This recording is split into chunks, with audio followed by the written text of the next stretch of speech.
What is going on, guys, and welcome back to another video. Today's video is just not one I wanted to make, you know? It's just not what I wanted to hear. As you can tell by the title, my problem has came back. Like, it's not even funny at this point because I was convinced I fixed it, and you guys saw the pulls from the last video, and it was literally like perfect consistently. Only getting better. And now my car sat for a few days and I was going out to drive it to see if the problem was going to come back. And what do you know, the problem came back. I do still have a weird hesitation before boost.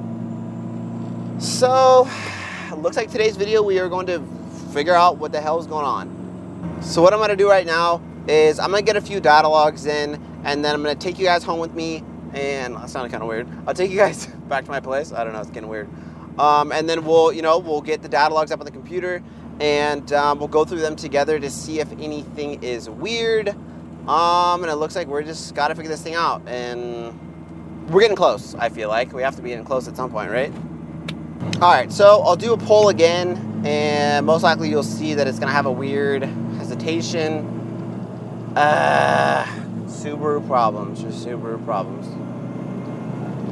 Okay, here we go. You see that? Watch. You see what I'm saying? It literally sounds like two-step or anti-lag. It literally sounds like anti-lag. I don't know. Oh, I didn't even freaking data log that. Anyway, you guys definitely heard that. I don't know at this point. I've driven it around for a bit. It just consistently keeps doing that. It does feel different than it did on the last hesitation, where it's super jerky. This one just sounds like it's throwing up or something. I'm confused. I don't know what's going on, and I just want my car fixed. So we're gonna check out these data logs when we get home, see what we can find. And we made it back to my room. I actually haven't showed you guys this at all. This is my room. This is the setup. This is where it goes down.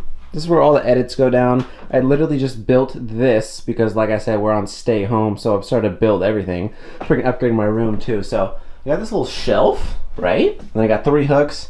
This is like my little camera system. This is more of a travel bag, obviously snowboard. And then this one is my camera bag as well. And then shout out Subiflow. I had to throw that up there. I think the aesthetic looked really good. And it's obviously one of my sponsors. So shout out Subiflow again. AV built for a little 10% code. Subiflow, just saying.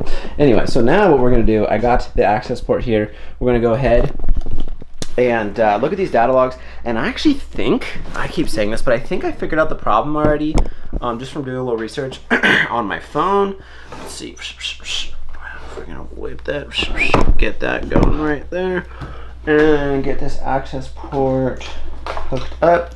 So what I think is the problem, I hope, because I'm having issues with my car, is the fact that I think my fuel pump's dying. I still want to say it's fuel related because what I noticed is my fuel pressure, I'll show you guys this email that I had. My fuel pressure is actually not where I want it to be. Although now I do think that fuel filter, it was obviously good to replace it. And that does cause similar problems as to what I was having. My fuel pressure still isn't ideal as to where it should be. So at idle, it should actually be around 34 is what I found out. And mine actually went down to 28. So fuel pressure is still low. Car's definitely still running lean.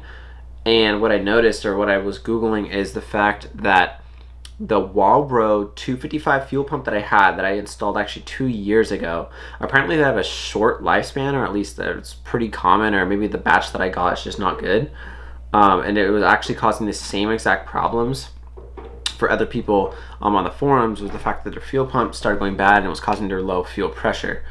Another reason why I think my fuel pressure regulator is good is it reacts when I pull off vacuum, and it goes up to about 40 psi, which I believe it actually should be around like 44, but it does react when I pull off vacuum line, and it does raise as it should. So I don't want to say the fuel pressure regulator is bad, although it definitely still could be. So what I think I'm actually going to do, I'm going to look at these data logs and I'll show you guys what I'm talking about.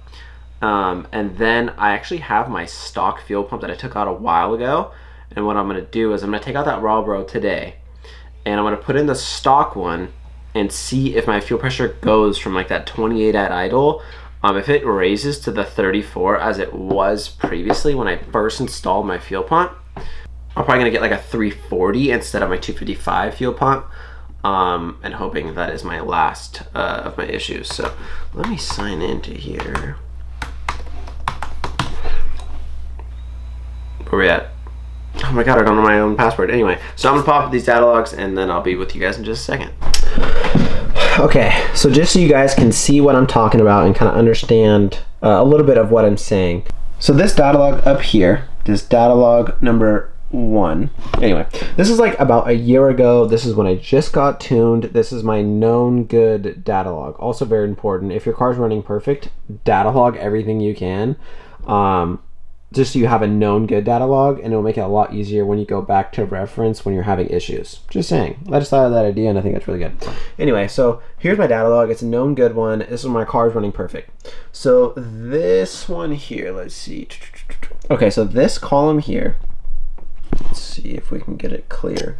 This column here is my throttle position. So the percentage of how much the ECU is actually seeing my foot on the gas, which is about 12. So I want to show you guys the difference. So going from 12 and immediately letting off the gas and just going cruising and coasting. So you can see it goes, let's see here. Can I get the mouse? Okay, so boom. So you can see it goes from 12 to 0, and this is me just coasting, right? So I'm trying to do a compare and contrast. So boom, letting off the gas. Now if we move over here, this is my fuel pressure numbers, right? Now notice when I let off the gas, you'll see when it goes to 0, this column here, it never gets below 34. You see that? 34, 34, 34. We're looking at this column right here. 34 is the absolute minimum it sees when I let off the gas. And I believe, obviously my car's running perfect, and what I've read, 34 is the minimum that it should go. So now check this out. This is my data log right here. Same parameters. This is the throttle position. I'm about to let off the gas, goes to 0, right? So this is just coasting, 0. Now if we go over here, we'll see this column there. Now look at this. Look how low it goes. Coasting. Goes all the way down to 28.75. This is just coasting. So clearly there's a difference. Clearly I have low fuel pressure. And with seeing that, I'm gonna go ahead and say, I hope it's the fuel pump. Because if not, what causes the low fuel pressure, obviously it's gonna have to be either a leak somewhere that I don't know, even though my car doesn't smell like fuel. I replaced the common rubber fuel lines that go bad underneath the intake manifold. I have new injectors, so I can't imagine it's leaking. Maybe an injector is stuck open or something. But I'm gonna do the basics first. I'm gonna do what I can, and I'm going to replace with that old fuel pump that I know was good. My car was running good. I'm gonna see if my numbers bump back up to around that 34 range, and if it does, then I'm obviously gonna know that the fuel pump is the issue. So I'm gonna go straight to it. I'm gonna go ahead and replace the fuel pump right now with the old one, hoping my fuel pressure goes back up to normal around that 34 range. I don't plan on doing any polls because obviously it's tuned for the aftermarket fuel pump. I don't want to mess anything up. I just want to see at idle if it goes above the range that I'm seeing now, around that 28, 29 at idle, which it shouldn't be. So we're going to replace it, see what happens, hope for the best. Just got finished up with putting in the old fuel pump. Now what I'm going to do is I'm going to prime it a couple times, look at my fuel pressure, see what it's at, then start this thing up and hope it does not drop below around 34 psi. So we're going to hope for the best. If I can find my keys. Alright, so my luck continues. Now this fuel pump, ready? 0. Nothing. Won't even prime. Listen. So either the pump is a goner, it's just been sitting out too long, or I don't know, or I popped like a fuse or something, which I kind of doubt. Everything is, connected. I checked, double checked. So I'm a bit confused. I don't know if the pump's just too old, it just sat out and just died. So now I'm kind of stuck. My next step, I think, is I'm going to buy a new fuel pump. I'm just going to go ahead and send it. Time to upgrade anyway. I think I'm going to end up getting a 340 instead of my 255 that I had. Yeah, it's just time. Because this one, obviously, it doesn't even kick on. Doesn't turn on at all. Everything's plugged in. So I'll go ahead and throw the other one back just to make sure and rule out the fact that this one just doesn't come on. And then I think I'll just replace it with a new one. To see if I can get my fuel pressure up. So I think that's going to be it for today.